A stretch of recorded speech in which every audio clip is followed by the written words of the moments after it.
Важность задач, стоящих перед ФСИН, требует от сотрудников высоких профессиональных и личных качеств, принципиальности, неукоснительного соблюдения дисциплины.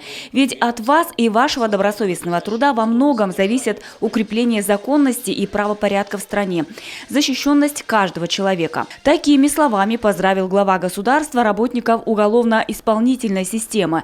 В этом году отмечается 145 лет со дня ее создания. Сегодня сотрудники обеспечивают охрану пенитенциарных учреждений и безопасность граждан.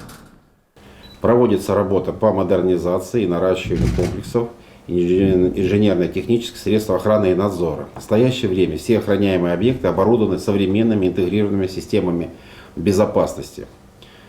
Контрольно-пропускные пункты, применять системы контроля и управления доступом, технические средства досмотра и обнаружения. Для обеспечения охраны и надзора за осужденными, подозреваемыми, обвиняемыми используется свыше 3000 видеокамер. Развитие сети исправительных центров – одна из приоритетных задач, поставленных перед ФСИН. Один такой работает в Емве, в Троицко-Печорске же есть участок исправительного центра.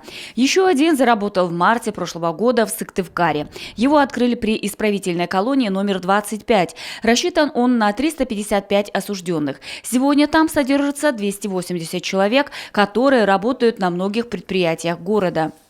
Принудительная работа – это одна из форм гуманных наказаний, являющаяся своего рода социальным лифтом, позволяющим адаптироваться осужденным в обществе, получить работу, получить профессию, восстановить социальные связи.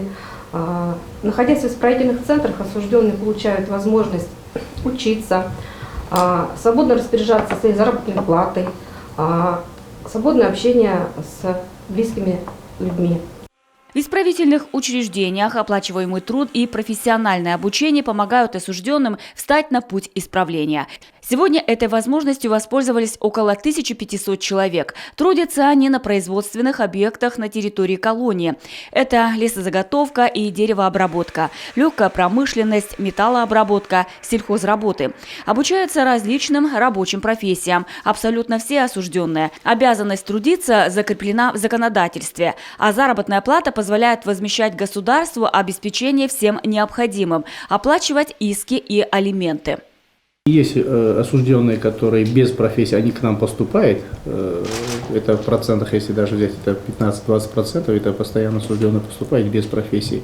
Но у нас в учреждениях, дислоцированных по территории Республики Коми, 3 профучилища, это 20, 22 и 23, по 25 профессиям мы обучаем.